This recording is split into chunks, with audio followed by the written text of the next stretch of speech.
Hello and welcome to GM Tips. Happy holidays. You can see the little things that Mini GM gave me. Yes, those are Mickey ears with a Santa hat. Right, Mini GM? Right.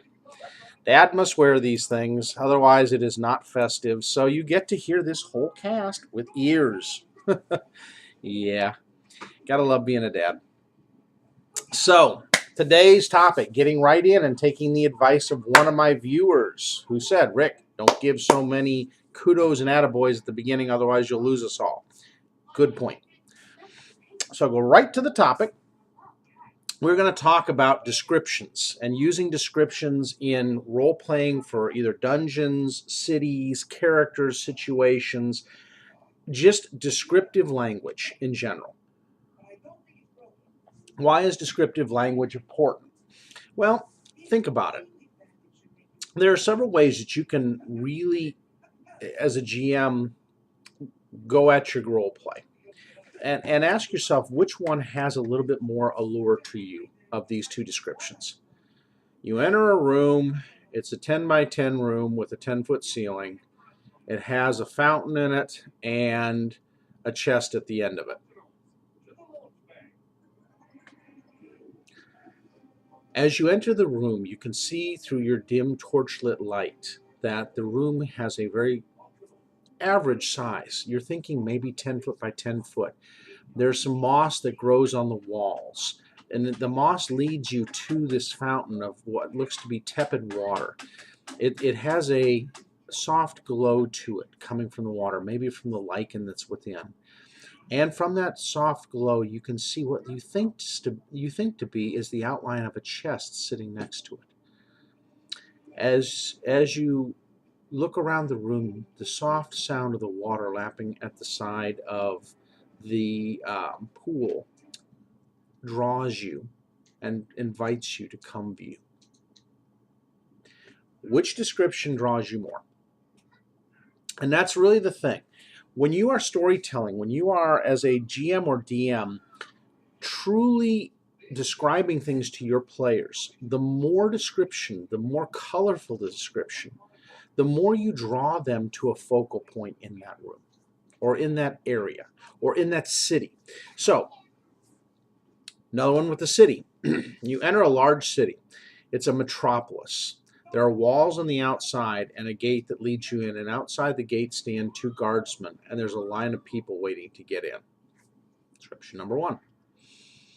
As you come over the rise of the road, description number two, by the way, you see this enormous city. Its walls tower 30 feet into the air with towers and bulwarks around it, surrounded by guardsmen that mount the walls. There are siege engines that sit atop each of these walls. It looks to be a well-protected metropolis with a long line of people from all venues and backgrounds looking to get in. The two guards at the gate look overwhelmed at trying to get everyone through the gate. You can see over the walls the tall rises of chapels and places of worship, as well as what looks to be a castellan keep that is inside, way back into the city itself. This city and its glow and its allure draws you. It beckons you to its door, saying, come in, visit me, and enjoy. Which description will you go with? It is all about the description. And if you think about it, excuse me, I'm going to adjust the camera a little. How you describe something will either draw a player in or a group of players in, or it will kind of make them go, that's great, nice. Another one of those. The sounds, the smells, the surrounding scenery, all of that holds a lot of value. Now, I'm going to show you in one of the guides, again, mind you, you guys know I'm Pathfinder very heavily. I love other systems. I do play other systems, but I make no bones about it that I'm a Pathfinder guy. So I'm going to draw from my resources and showing you, but I promise you, if you look around, there are other books or resources within whatever system you're using that have similar things. The one thing that's the same throughout role-playing is that the writers of these books want you to use descriptive narrations and language in trying to describe to your players what's going on. So if you take a look, this has a lot of different descriptive tables that it uses. And these tables say places to find dungeons, types of dungeons, dungeon entrances, dungeon rooms, mundane room characteristics, exotic room characteristics, 100 pieces of minor and major dungeon dressing. So they give you these tables for a reason, because if you're not very creative in your language in the beginning, and most of us weren't, let's be honest, when you start DMing and GMing, some of you have a descriptive soul maybe, but you're not used to doing it in a system, so it's a difficult transition sometimes. Utilize these, roll these things about the room. That way when you have some notes about the area, if it's a room, if it's a dungeon, you can make different notes that will spark you to do the descriptions of these rooms properly. Think of it this way. When you're watching a movie, what draws you most? The breathtaking scenery and descriptions. When you can visualize what is going on, when you can hear the sounds and the sights, it is amazing what that does for your experience. I'll give you a perfect example from a movie when it comes to descriptiveness. Have you ever seen the movie Saving Private Ryan? A very famous movie, a very just heart-wrenching movie about World War II and the Normandy invasion. Those first 10 minutes of that movie, there was a veteran, a friend of mine whose dad was a vet of World War II. And when it came out, he went to and forgive me again, I'm not trying to promote religion, it's just setting the scene for you. We were at church together, and his dad came up and he says, everything in that movie was just like it was, with the exception I couldn't smell what was going on. He says the smell was the only thing missing, and he says, believe me, there was a smell on that beach that day. Smell of blood, a smell of released bowels and kidneys, the smell of death, the smell of cordite from the gunpowder, the smell of the sea waters and the beach itself, and all the other sea creatures all mixed together. He said that was the only thing missing from that whole experience for me. And that's a humbling thing when you think about it. It truly is. Do you want to watch Frozen? The Frozen Fever? No. No? What do you want to watch? Okay. Do you want me to turn it off? Yeah. All right, get out the DVD and put the new DVD in. Sorry, mini GM. Be very careful with that, okay, when you put it in. Your case is on top of there. So the only thing missing was the smell. And that's hard to describe. I mean, you can describe it. Open it all the way so you can see it. Lay it down and open it, sweetie. And then you can put it in, okay? So that's the only thing missing when it came to that whole experience for them. And for that person, it was amazing. And good job. And if you think about it, that's what you want to evoke in the minds. That memory, that situation, that scene, so that they can truly experience it and know in their memory what that experience was. And that's what you do as a GM. When you describe a situation, when you even describe a battle, a combat, you can describe what happens when each player hits, or let them describe it. You describe what the monsters do and the NPCs and all the other things surrounding. They describe what their players are doing. And it becomes a one big descriptive story. And that's really what it's all about when you think about it. You want to know it? Okay, let me get it out for you. Here you go, Janet. Put it in. Be careful with it, okay, when you put it in. Yeah, put it on your finger. Yeah, and then you drop it in. Whoops. Just be careful when you drop it in, okay? So, and make sure it's seated in there right, okay? Before you close it. All right, now close it. Good girl. Getting somebody to use a DVD player at 5-year-old. So, please, and I know you guys bear with me in this. I'm sorry. It's just part of being a dad. So, the descriptions themselves are everything. And to me, the language used. So, listen to the differences.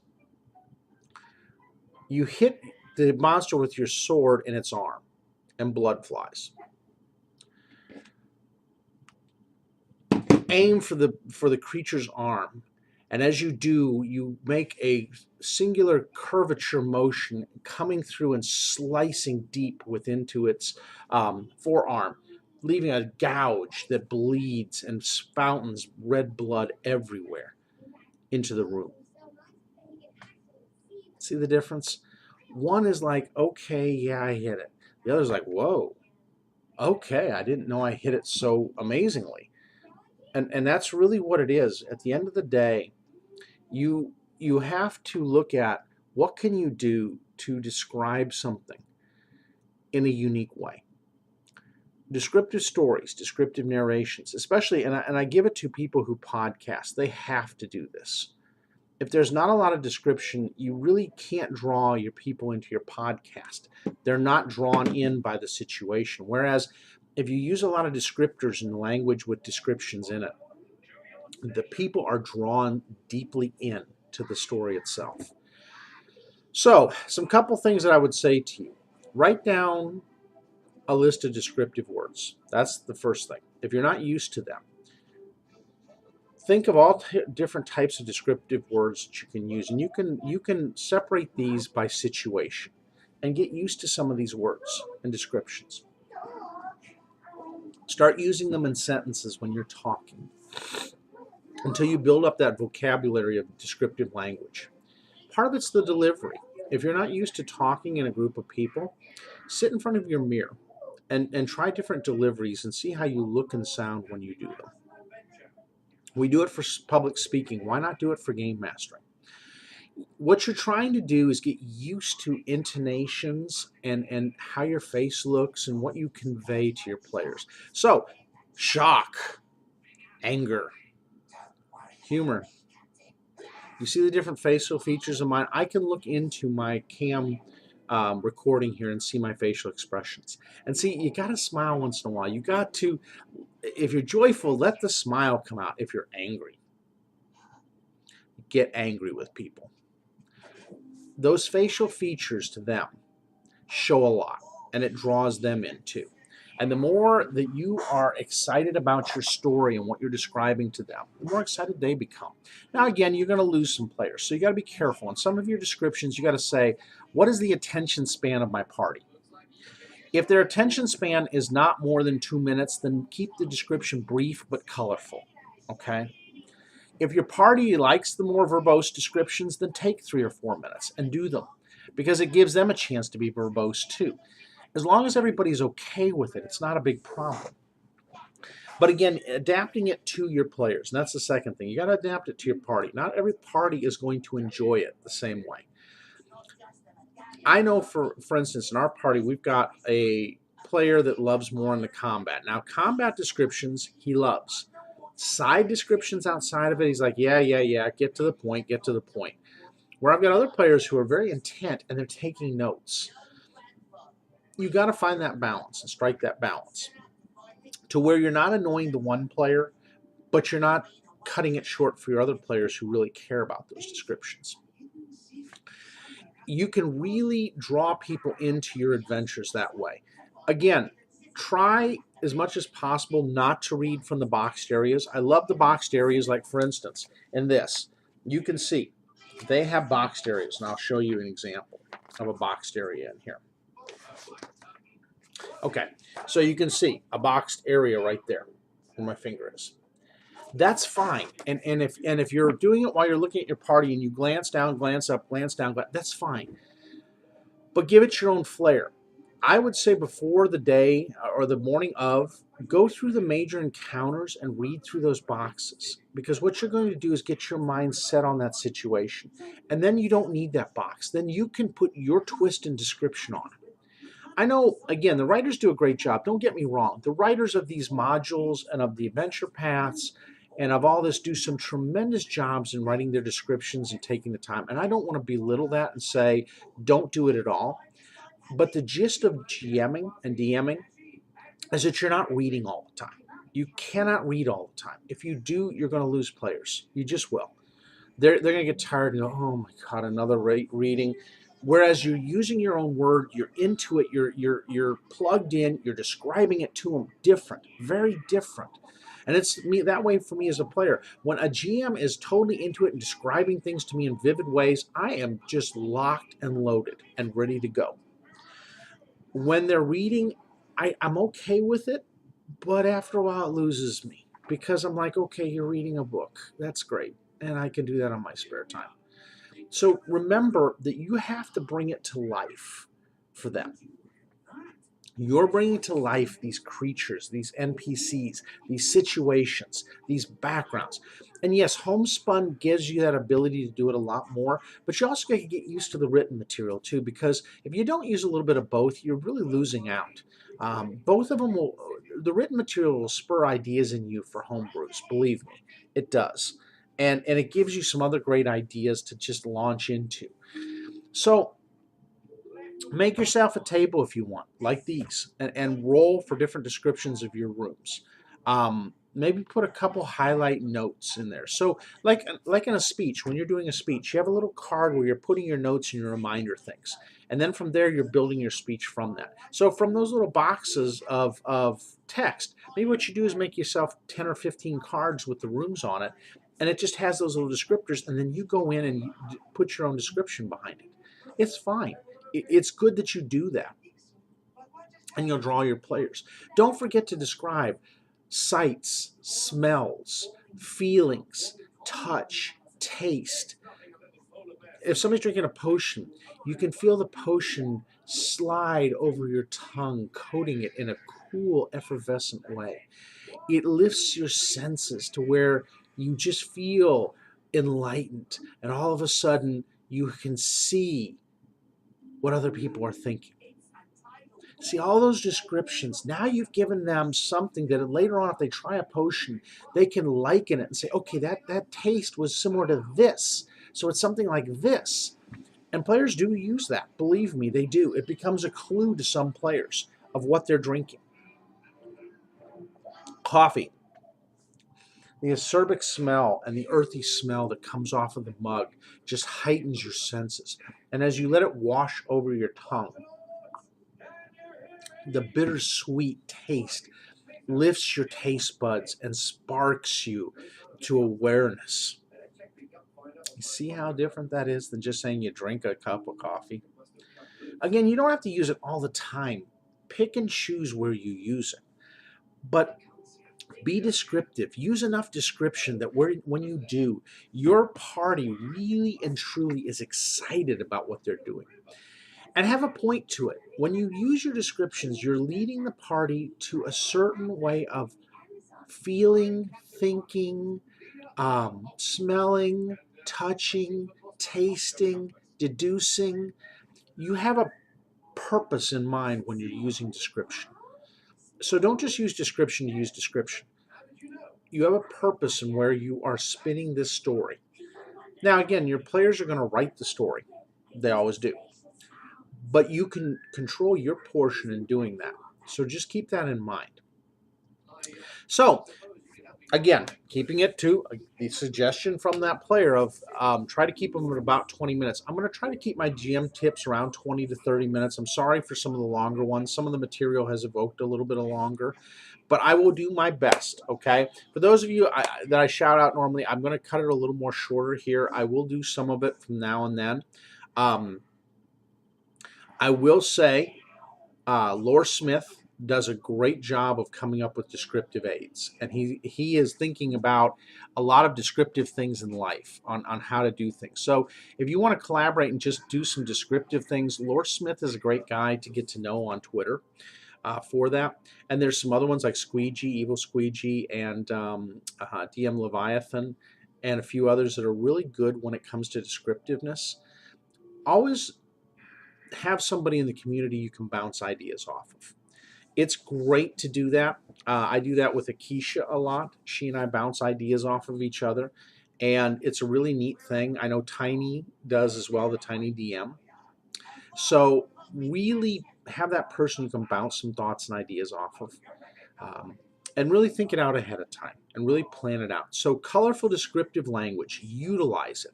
Use it as a tool in your GMing. Thanks and have a great holiday season.